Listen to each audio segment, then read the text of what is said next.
Bideari dagokionez, esatea, orokorrean onartutako mozioek bete egin dute bere papera eta onartu ez diren udaletxetan monolaborantzak aurrera egin du inongo baita eukaliptoaren ere.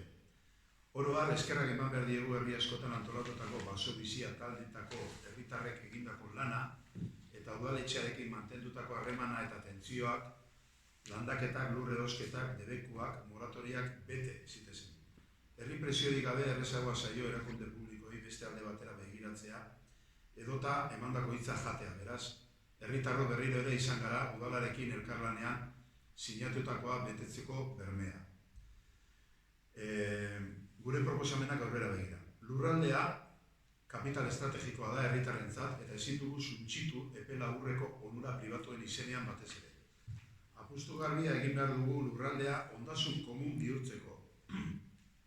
Horre dakarren potentzialtasun guztiarekin, eta argi izan behar dugu etorkizuneko belaunaldientzako bizi asegurua dela.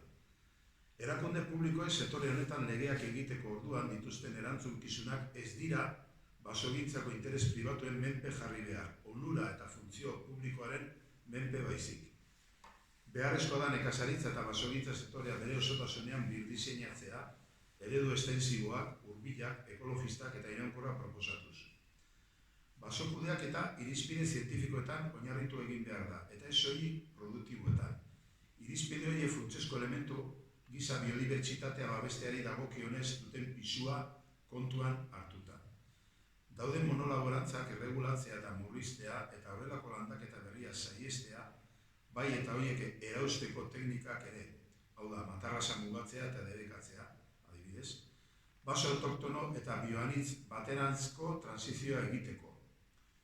Zuhaitz autoktonoen landaketa lehenestea eskatzen dugu eta monolaborantzak zergapetzea sortzen duten kostu sozial eta ekologikoagatik.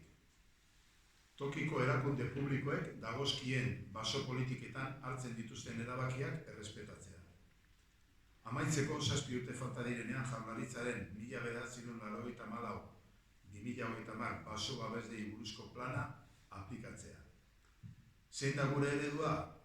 Basoa antolatzeko 3 maila proposatzen ditugu. Konservaziorako basoak, korridore naturalak, interes ekologikoko berdeguneak, beste figura konservazionista batzuk, onura ekosistemikoak dakartzatenak, ura, lurra, biodiversitatea, kultura, isialdia.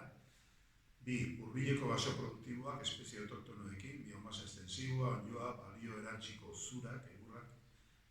Eta landaketa monoespezifiko mugatuak, murriztearekin, berrerabiltzearekin eta birziklatzearekin kombinatuta.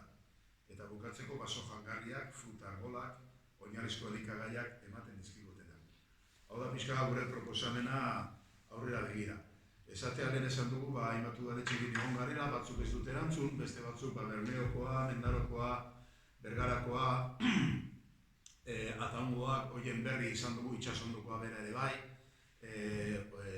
Berriatogakoak ere bai, eta bueno, esan dakoa, normalean hartu dituztenak erabaki horiek, mozioen bidez aurrera eraman dituzte, mozioaren arabera, erabakitako elementuak. Eta beste batzuk, onartu ez direnak, aurrera jarraitu dute deno dakizuen bezala, monolaborantzarekin eta eukaliptoarekin aurrera jarraituz. Orduan, pixka bat hau da, labur esan da gure ikuspegia eta gure proposamenak aurrera begira. Eta Rafa pixka bat, hemendik kanpo komentatu nahi du